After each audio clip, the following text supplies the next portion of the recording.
The only equipment needed for the 1 mile jogging test and 1 mile walking test are proper running attire, a 400-meter track, a heart rate monitor that's optional, pencil and paper, a stopwatch, and a scale.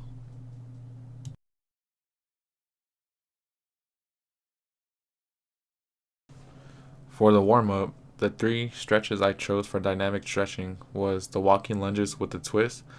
This stretches the abdominal wall, the quadriceps, and the glute muscles. The second stretch I chose was the walking leg kicks. This is great to stretch the hamstrings and hip flexors.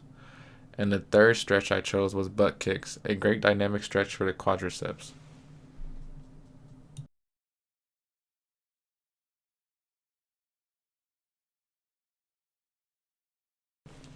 For the 1 mile jogging test protocol, it will be a submaximal test. The appropriate age is 18 through 29 years old for men and women.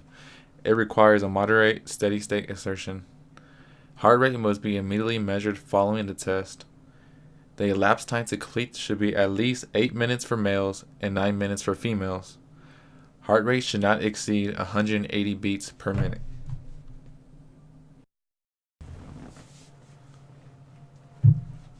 I completed the 1 mile jogging test at a moderate state. Once completed the 1 mile jog, I immediately started to take my heart rate using the carotid artery for 15 seconds. Then multiplied by 4 to get my total beats per minute.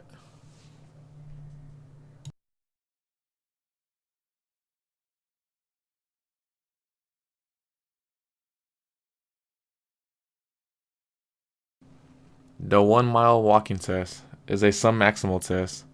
This test is also known as the Rockport walking test. This test is ideal for ages 20 through 69 years old for men and women. The main objective is to walk as fast as possible without running. Heart rate must be measured immediately completing the test. Test is appropriate for sedentary and older population. For the 1 mile walking test, walk as fast as possible without running. Once completed the 1 mile walk, I immediately started to take my heart rate for 15 seconds, then multiply by 4 to get your beats per minute. I used the carotid artery like the previous test for personal favorite, but you are able to use the radial artery, which is located on the anterior portion of the wrist.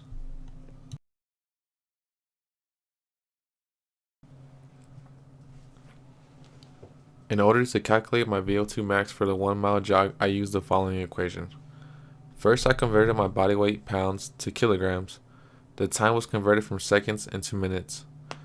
I plugged in my heart rate that was calculated at the end of the jogging test, which was 136 beats per minute, and the value for 1 for males, and if you're a female, use 0 for gender.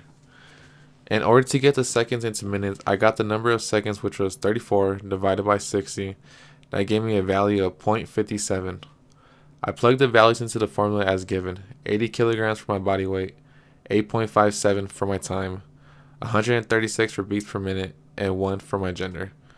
The value given after plugging in all the values gave me 57.21, which I was classified as superior from the American College of Sports Medicine guideline book. In order to calculate my VO2 max for the 1 mile walk, I used the following equation. I did not have to convert my body weight into kilograms, instead kept it at pounds. I plugged in my age, which was 24. I plugged in the gender formula, which was 1 for males. The time was converted from seconds into minutes. I plugged in my heart rate that was calculated at the end of the walking test, which was 124 beats per minute. In order to get the seconds into minutes, I got the number of seconds, which was 26. Then I divided by 6, that gave me a value of 0.57.